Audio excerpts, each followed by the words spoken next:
who you hang around with is who you're going to become. Right? Bad company corrupts good character. Good company is going to make you better or worse?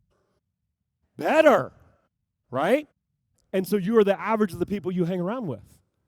In fact, let me say it this way. You're going to reflect the standards of the people that you surround yourself with.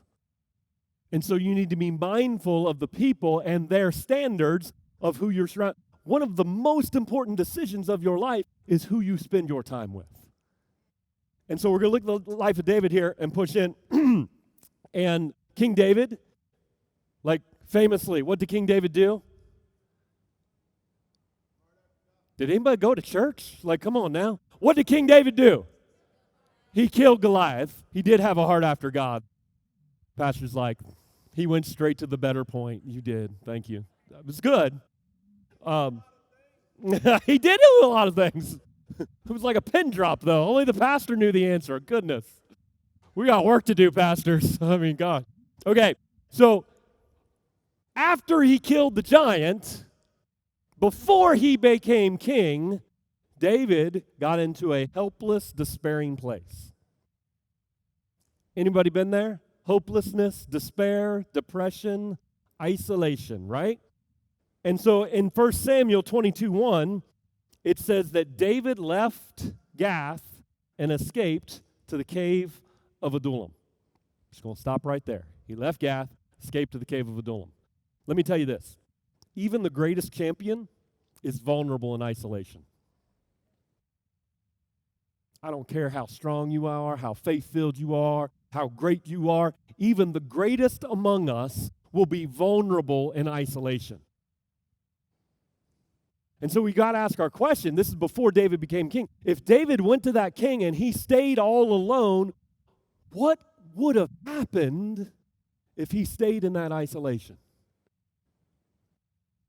Now, we don't have to imagine that because, again, all of us have done that, right? I don't know about you, but every time I've tried to go it alone, it has ended very badly. In fact, I have a stellar track record. When I try to do stuff by myself without support, utter failure every time, like 100% of the time. Can I get an amen here? Come on. So you know that you can't do it alone, and you've got real life experience that when you try to, it ends poorly. And that's, David went to this place, he was escaping. He escaped to the cave of Adullam. He'd killed the giant. He'd killed the giant. He had this victory, this massive thing. He's a champion, sliced off his head, got rewarded, all these things. But now, what happened between there? He became successful. He became very popular. He's successful in war. And they began to say Saul killed his thousands and David killed his 10,000s. And so he got so popular that Saul said, this is not acceptable. And so Saul began to chase David down to kill him. And that's why we read here that David escaped to the cave of Adullam. Some of you during this season have escaped and went and chosen to isolate yourself. And it's been your choice. I need you to own that. You need you to own that. Nobody forced it, but you've escaped. And some of you, you've escaped in different ways. Some of you have dealt with some pretty big financial things because of this season, and you went and escaped and began to play the victim. And you're deteriorating. Things are going backwards quickly.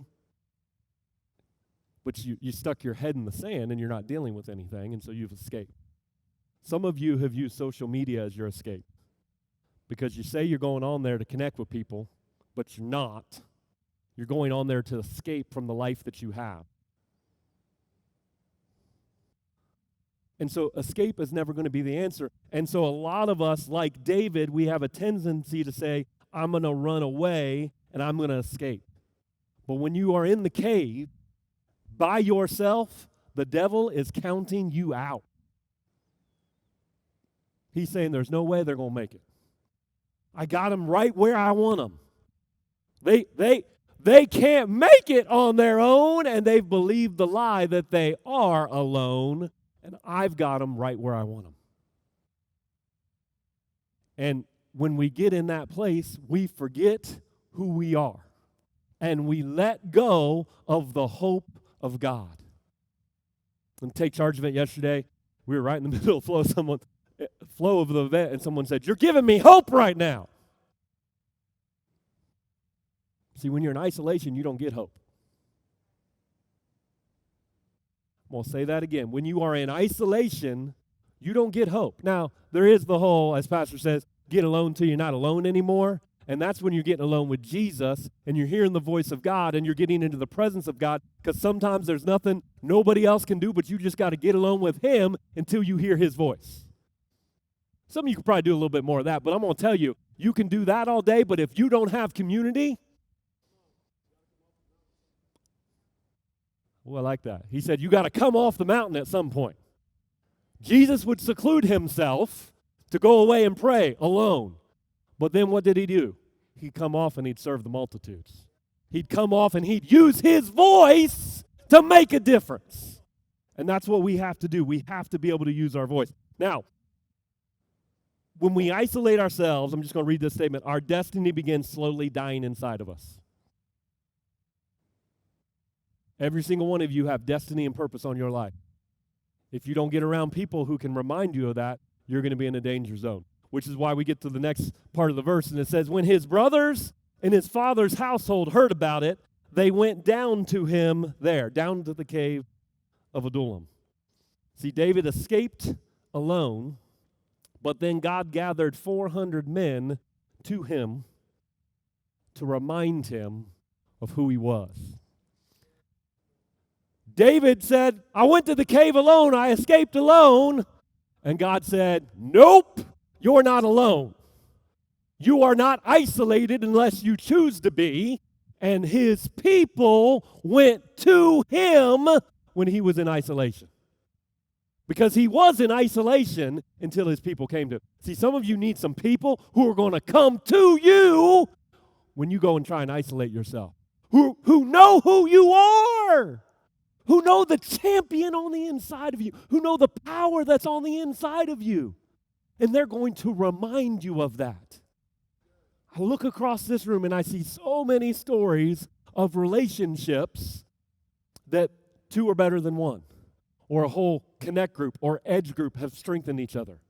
Like I see these two over here, Jessica and Christina. Like, how long y'all been friends now?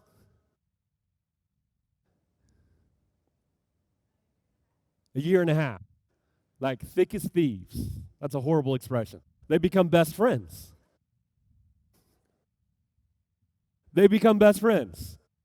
They're sitting together over here. Usually they sit together over here. Like they hang out together. Like quarantine. Like, yeah, they separate a little bit, but then they're like, all right, we're family. We're just going to be hanging out now. Like, so there are family units sitting on that row right now, okay? You need some people who are going to come to you when you forget who you are. And I'm guessing, Jessica, have you ever had a bad day and Christina reminded you of the greatness on the inside of you? Yes. Christina, you ever had a bad day and then she got in preacher mode and she was like, let me tell you something. Has she ever done that? Yeah. There's power in those relationships. There's power. Chris and I were blue-shirted Chris. Chris and I were having a conversation yesterday, and he was going through some stuff. And I said, man, you just got to, he was at the event yesterday, and we were talking about the power of community. And he said, my struggle isn't anything else in my life. My struggle is the isolation. So, Chris, you've been reminded today, again, that isolation's a choice, right? But what did he tell me yesterday? He said, you know who's come to me? It's been my edge group. It's been my connect group. Those guys have been the lifeline to me, right? You've got to have some people who know the strength and power of who you are that will remind you of the greatness on the inside of you, who will come to you in your time of need.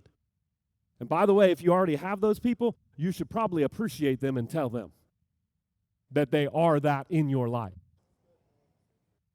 Don't take for granted the people that God has put you in.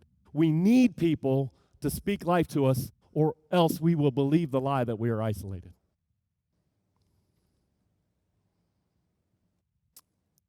Gosh, I could tell you so many stories when I started to isolate. And it just went bad. I know Pastor shared up here when he shared many times about going into depression. And how did he come out of that? One, his wife. And two, he had a mentor that began to speak life into him that totally shifted.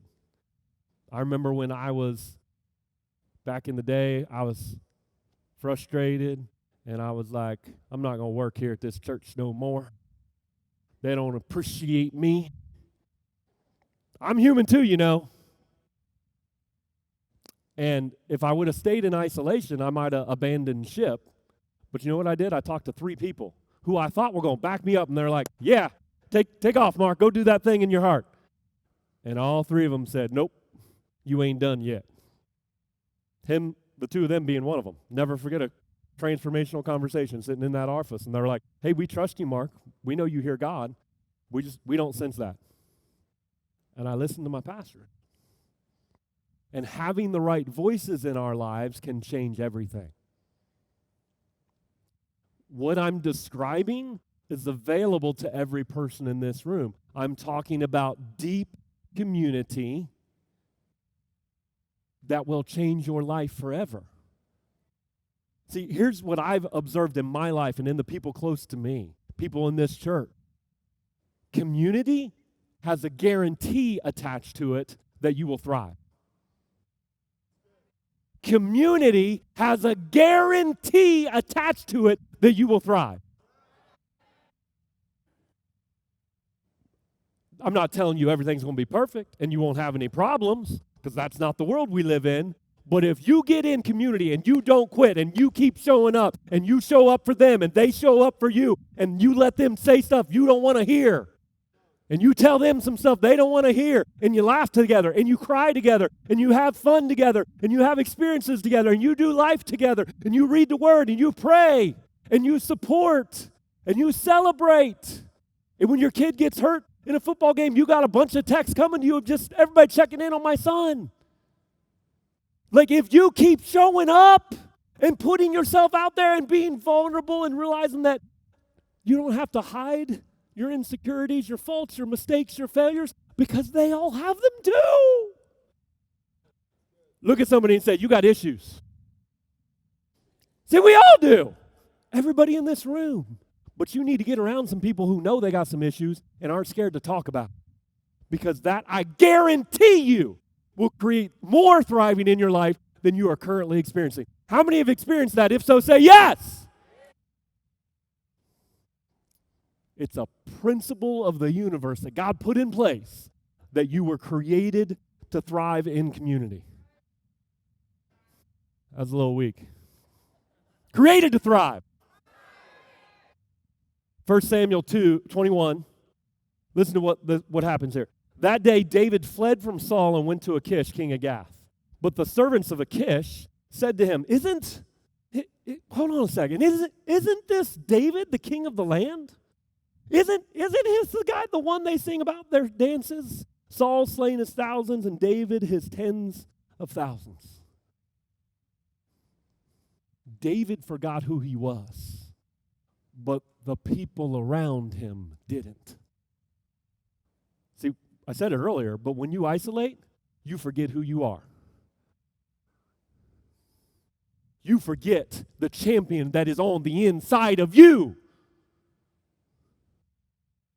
And the devil has a playground to play with your head and talk about the mistakes you've made and the people that you've let down and why you shouldn't have done that and why you shouldn't have done that, and that you're not loved and that you're all alone and that people have rejected you, the people don't care about you, and you will forget who you are, just like David did. But man, if you got some people around you who will remind you who you are when you've forgotten it. They'll call out the champion that's on the inside of you. Again, I can look across this room. Michael Garrison has done that so many times for me. He's reminded me who I was. When I was discouraged, he is a faithful friend. Talk about deep community. He's a faithful friend. And he's reminded me of who I am. My wife has done that. I can't tell you how many times. These two over here, yes. He might not be as nice when he does it. She's a little nicer when he does it. Although he's mellowed a little bit. But think back, if I would have abandoned my destiny back all those years ago when I was like, I'm out. And they could have just kicked me to the curb and said, well, fine, you go. But they loved me too much to let me abandon my destiny. They still said, it's up to you, Mark. But you got to have some people that are going to speak truth to you in love to help to make sure you don't abandon your destiny. And so you've got to get around those people. 1 Samuel 22:2. All those who were in distress or in debt or discontented gathered around him, around David, in the cave. And listen, see, when David got reminded of who he was, they're like, isn't this David the king? Isn't this David that slayed his thousands? When David was reminded of who he was, everything flipped in the story. He went from, I'm isolated and I'm all alone, to, boom, what's the Bible say? They gathered around him and he became their leader. About 400 were with him. See, the right relationships will remind you of your true identity. Champion on the inside of you. Champion on the inside of you. Champion on the inside of you. There is a champion on the inside of you. And if you don't have somebody screaming that in your face, literally or figuratively, you need to find some new people. You need to find some people who push you and challenge you and know the greatness that's on the inside of you. Listen, I'm going to push hard for you to make a decision today about connect groups, to sign up for a connect group. You know, Pastor said the prophetic word, nothing less than devil. Everybody say nothing less than double. We had 6 connect groups. We now have 11, but we've got a bunch of edge groups. I'm still going to say that's nothing less than devil. We almost doubled the connect groups, but we're going to double the people that are engaged in them. Why? Because you need it. Because we need it, because we were made for community. And you can either step up and make a decision to get into a group that's going to help you thrive, but I want to be very clear, and this is not guilt trip, this is truth. You're either going to step up, step forward, and make a decision to get in community, or you are going to turn your back and walk away from the path that we're saying, hey, this is how you thrive. You step forward, you step into. What did that verse say? We should meet together more and more. Encourage each other more. Support each other more. Be more eager to be in community. So you can step into that. You can step into, and he became their leader, or you turn your back on that.